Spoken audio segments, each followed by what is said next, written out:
Let me remind everybody that starting April 13th, we start working with our good friends at Genesis Communications, GCN, and they are working, they're doing our syndication for us, and we are tickled to death. GCN is a tremendous group.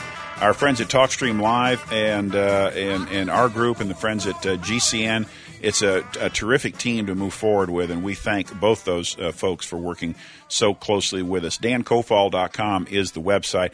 And my buddy Gerald Celente is on. And I'm telling you, it is, I wait for weeks to get Gerald back on. I could talk to him for hours. He's so subtle. He's so understated. He has a problem expressing himself, as you'll see here soon. He just can't seem to get his point across. And so, he's a little low key for me.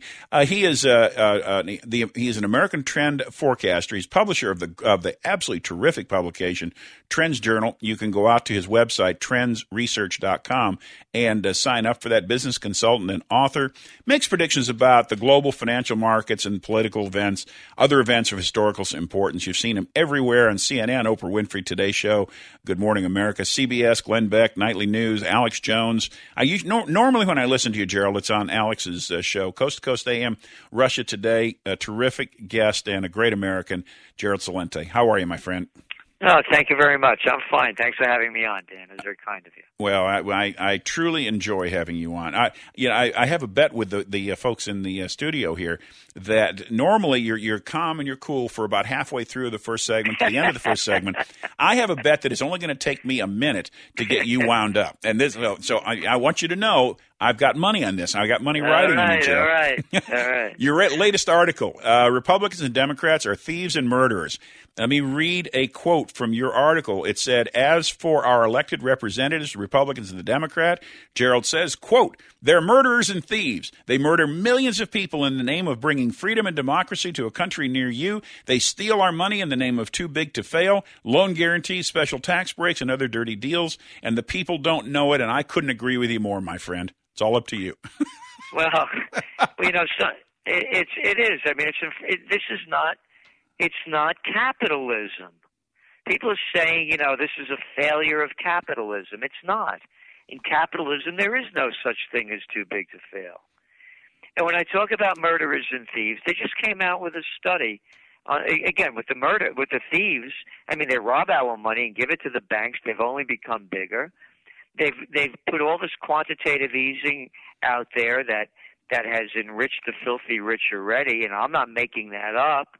I mean, whether you read my work, David Stockman's work, Paul Craig Roberts, there are a number of us out there that are showing the facts. And the facts are that all of this cheap money has allowed the speculators on the market to borrow money for nothing, do great merger and acquisition deals, and buy back their stocks in big companies.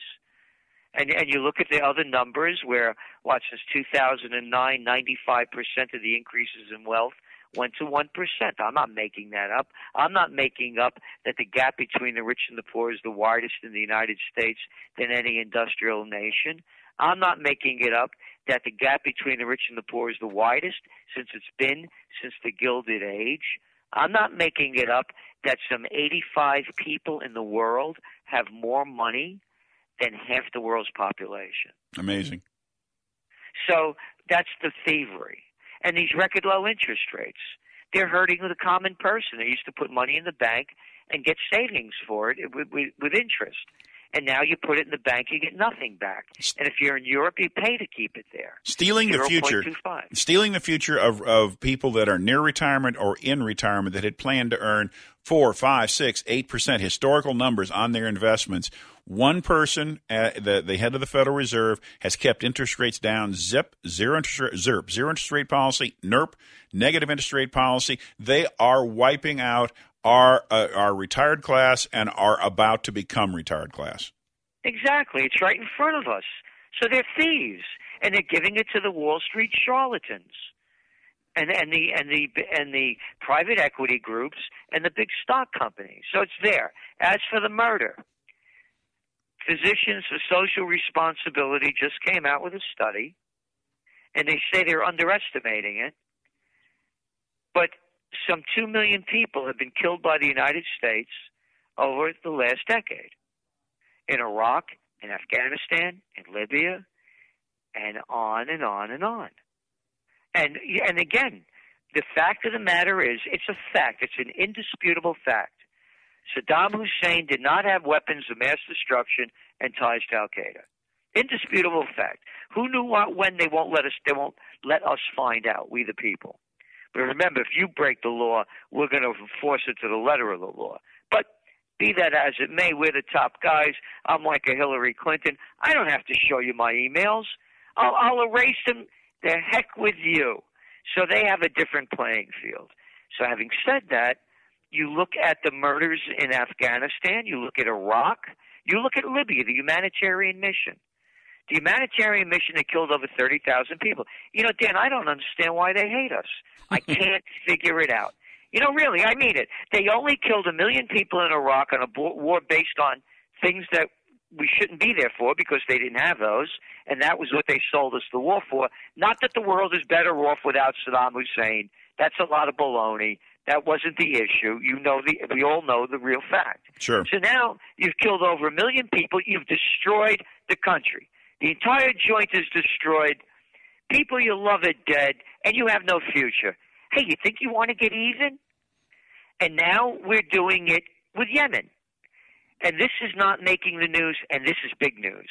And I wrote about this back in the TrendsJournal back in 2009 when Saudi Arabia invaded North Yemen to wipe out the Houthi tribe who they've been having disputes with.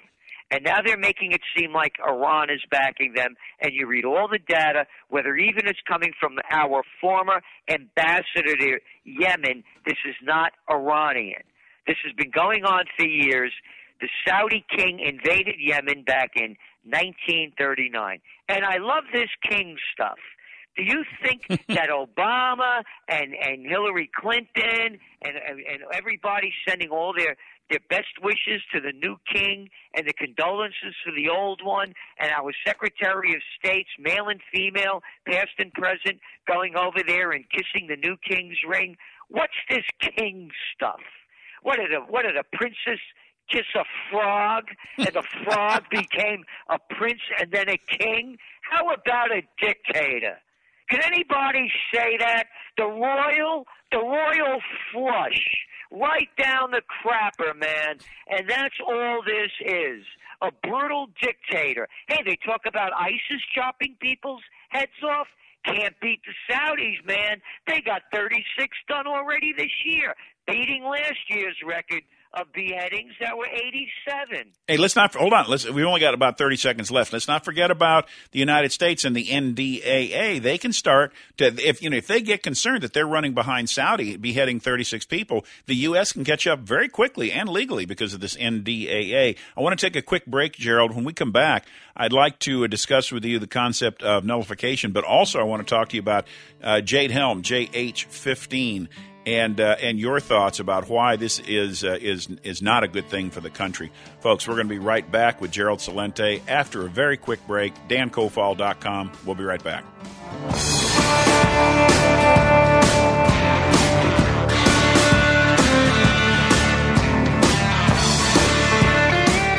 Central banks guarantee that inflation is in the cards. Risks have never been greater and yields have never been lower. How do you ensure your financial future? Gold and silver, especially at today's lower prices, are the best investment insurance you can buy. For 5,000 years, gold has been a vessel of wealth preservation over all other investments. Invest in the real wealth that is gold bullion. We are the Metals Vault. We provide outstanding pricing and service that is second to none. Call us today at 855-REAL-WEALTH. That's the Metals Vault, 855-REAL-WEALTH, a proud sponsor of the Dan Cofall Show.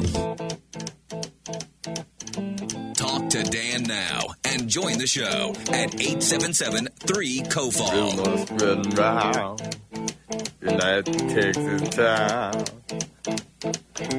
Too long to let this thing go much further. This is Dan Cofall, the Dan Cofall Show, DanCofall.com, and my buddy Gerald Celente is on with us right now. American Trend Forecaster. Go to the website TrendsResearch.com, TrendsResearch.com, and learn more about TrendsJournal. Sign up for it. I promise you'll like it. I get it every month, and I sit and I consume it as soon as I get it. Gerald, hi, welcome back, buddy. Hi, Dan. Dan, I really wanted to, the reason I'm bringing up Yemen, it's very important because the United States, the ambassador to Yemen announced they were attacking Yemen from Washington. Right. And Washington announced that we are providing reconnaissance, refueling, and intelligence. But they're saying that we're not involved in this. That's like driving the getaway car of a robbery, and saying you're not involved. And I'm saying this because the Houthis have now promised revenge against Saudi Arabia. And if that's an attack on the oil fields, at a time when our global economy is shaky at best, this could be the kind of thing that could take that shake into a real big rattle and even a decline that could send it into a downward spiral. And it's not being looked at in the news. They are pledging retaliatory strikes. One of the things I do, I go through tons of news. Every day I get hard copy delivered of newspapers, including the New York Times, Financial Times, New York Times. But when I go online and an issue like this is breaking, I go to Gulf Arab News, I go to Fars News Agency, I go to Al Jazeera, I go to the Israelis, Haaretz, Jerusalem Post. I cover the world, and I want to look for the information that I can't find from a couple of sources and look for those obscure pieces of information that bring the story together. And here is a quote. Any ground attack on Yemen will receive a rigidly harsh response, the Houthis have said, and they said we have not responded to the Saudi aggressions in the past 5 days because we wanted to allow the Arab countries to reconsider their action and stop their attacks. But from now on, everything will be different. Profound. So this is big, and it's not making the news. And the little news that's being spun is mostly propaganda from the States. So where does this go, Gerald? You've got a great vision into the future. Although I got to admit, the Middle East is the most confusing thing I've ever seen right now. Where does this go? Can Obama turn over control of the Middle East to Iran? I thought Iran. That's what I'm saying. This isn't Iran. This is not. That's what's being sold. These are, as I mentioned earlier, Saudi Arabia. The Saudi king attacked Yemen.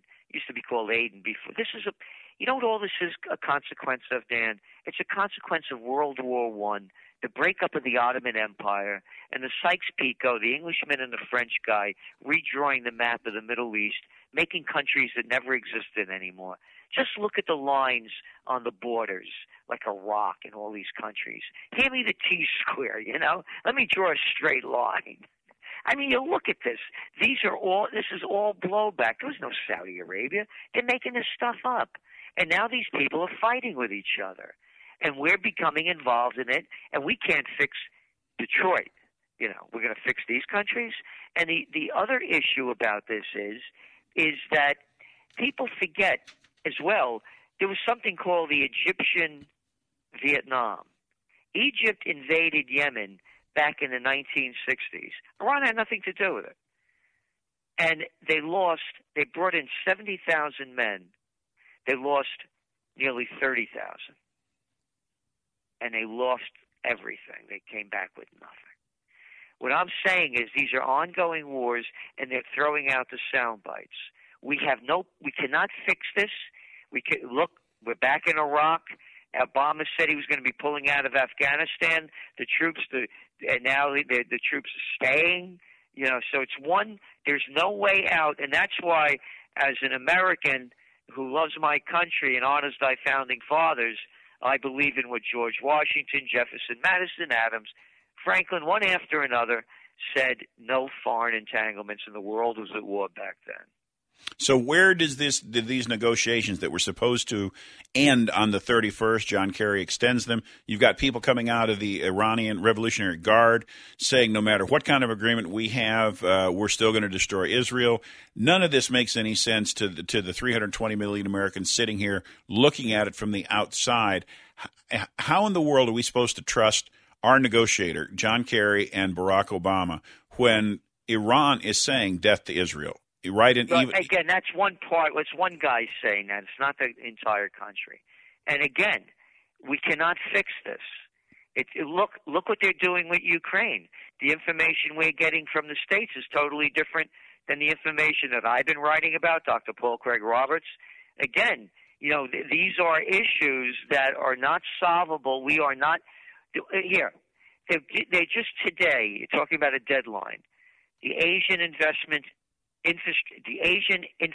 Investment Bank, AIIB, has just been formally created.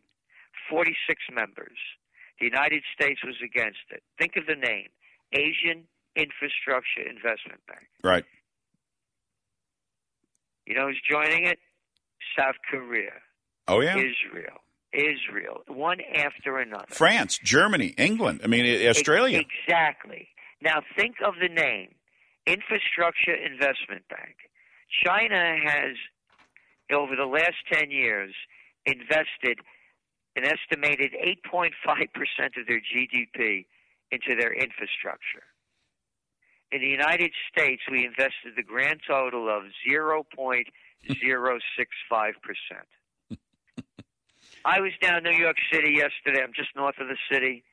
I am telling you, and I'm not exaggerating, potholes that you could barely see the bottom of. This is in the city. I'm not kidding. The roads here are all torn up from it's a joke. You take those subways over here, we're speeding into the 20th century barely, let alone the 20th. Oh, yeah, the whole country's rotting. When you talk about fighting wars, when you talk about the investment bank, that is a parallel bank to the World Bank from the Western countries. And Obama thought that he could pressure the countries around the world not to participate in this. Well, now you've got this Asian investment bank with Russia and China providing hundreds of billions of dollars in financing to it. Russia and China aren't kidding around on this. This is not some sort of April Fool's negotiating position. The majority of the countries in the world that have any kind of resources at all have joined this, and then the U.S. just joined it reluctantly. I can't get over that. Again, you saw what happened when they tried to pressure the countries not to join, as you point out, and they did, one after another. You see, the business of China is business, and the business of America has become war. Yep. That's all I'm telling you. I did a talk at a high school over here in as a to help these kids out in Queens in the city, Jamaica. There were 4 cops. There's metal detectors. These cops sitting around taking information on everybody that walks in. There's a high school. It's a high school. When did this happen? Look what's happening to this country. I mean, school is like prison to me anyway, but this is for real. Metal detectors, pat-downs, absolutely. So that's what this country is becoming. It's in a state of fear and a state of war. To me, it's rebuild America. Bring home the troops. Put a WPA program like, what's his name had, Franklin Roosevelt, but put the troops to work rebuilding this country, the infrastructure, the roads, the rail, everything, and also seal the borders. Gerald, we got to take one more break right here. We're going to be right back. When we come back, talk about more that's good for America or bad for America, and that is Jade Helm, this southwestern United States military exercise. Absurdity upon absurdity. We'll be right back. Stole my heart. You can do it in your getaway car. Would you like to see how real professionals manage money and risk? Hi, this is Danny Stewart, President and Chief Investment Officer at NORAM Asset Management. At NORAM, we employ tested and proven stock and option strategies to maximize success while limiting downside risk. If you would like to visit us during live market hours, we would be happy to show you how we work. To schedule a time, just go to noramasset.com or call me at 855-REAL-WEALTH. Again, that's 855-REAL-WEALTH. This is the Dan Cofall Show, a place where liberty and freedom ring. Nothing here to see, just a kill out lane, trying to cut some teeth, trying to figure it out. Gerald Celente is our guest. You can go to the website TrendsResearch.com. The best, I think, forecaster out there, and a terrific publication, TrendsJournal. Go out and take a look at that. Always a great pleasure having Gerald on. All right, my friend, we've only got about maybe 7 or 8 minutes, and I want to spend about half of that, if we could, Gerald, on JH15, Jade Helm 15. I am concerned about this, like many Americans are. This certainly feels like a dry run at a takeover of this country by the federal government. How can I not feel this way, Gerald? I mean, do you feel this way? Do you feel this is martial law in the making? I know it is martial law in the making. I just mentioned to you what you go into high schools now, and there are police everywhere. It's the militarization of this country. And that's what they've put it in our heads. And you're looking at it. You mentioned the National Defense Authorization Act. Where Obama signed the one on New Year's Eve 2011 when no one was paying attention, and they could take you to jail. And not to jail, they could take you anywhere they want. No judge, no lawyer, no charges, no jury, no writs of habeas corpus. And I really believe that, what we're going to start seeing as the economies continue to break down, they're going to break down the people's will with this kind of militarization. So here's my question, Gerald. If I know you and I and friends of ours are going to stay and fight this thing out, and no matter what happens, what about the average American who says, my God, I have kids, I've got this, I've got that, and they're scared about living in America? Is it better to stay, or is it better to go for the average American out there? Well, I told a story. I came back from Berlin. The exact date was April 27th, 2012. And I was looking to leave the country. I was doing business in Berlin, but I was down in Argentina and Uruguay, Chile. And, I had enough. And I came back, and a building was for sale. After I saw Berlin, I said, how could they let a two-bit freak destroy their country like Hitler? And me being of Italian descent, how could they let a Mussolini destroy their country? Anyway, a building right next to mine went up for sale, and it's a 1750s Franz Roggen house. Right. And I bought it. And I ended up buying 3 others on the most historic 4 corners in the United States, 1774 and 1763. And I said to myself, you can't run away. There are two-bit freaks everywhere. This is my country. I'm an American. I could never be me if I was born anywhere else. And I've had it with these people. Love it or leave it. No, you got it wrong. You leave it. I love it. You're the people that are changing everything this country was founded upon and making it something new. So when we talk about a revolution, I want to see a spiritual, emotional, and intellectual revolution. I want to honor thy founding fathers and the things that they brought to this country to make it what it was.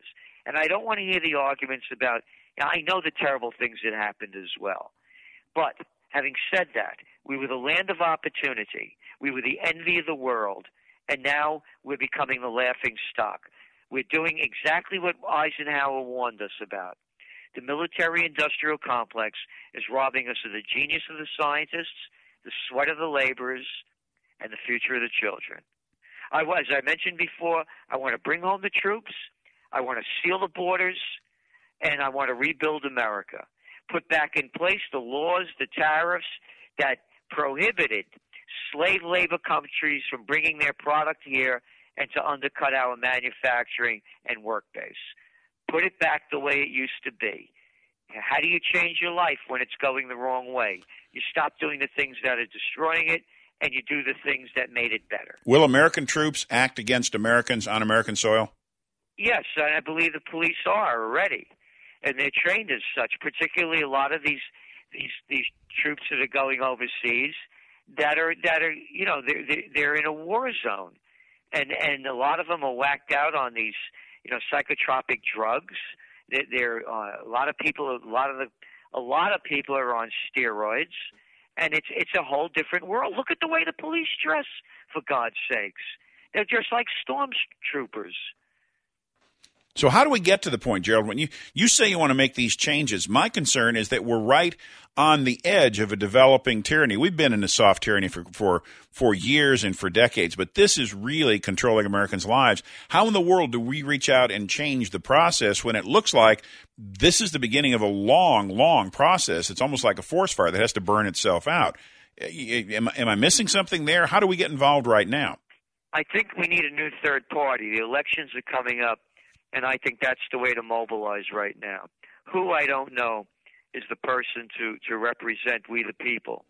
But I've never seen an opportunity greater than now. And, one of my ways I became known as a trend forecaster was when I wrote the book Trend Tracking back in the late 80s. I had predicted a new third party to 92 elections. And for some reason, I mentioned Ross Perot. Sure. I think those times now are greater than ever before. Look, we had a midterm election. 74% of the people stayed home. If we reported that from another country, we'd laugh at it. That's how disgusted the people are with what's going on. The opportunity's never been greater. And for every individual that's listening and learning to do the best that they can do, when enough people change, everything changes.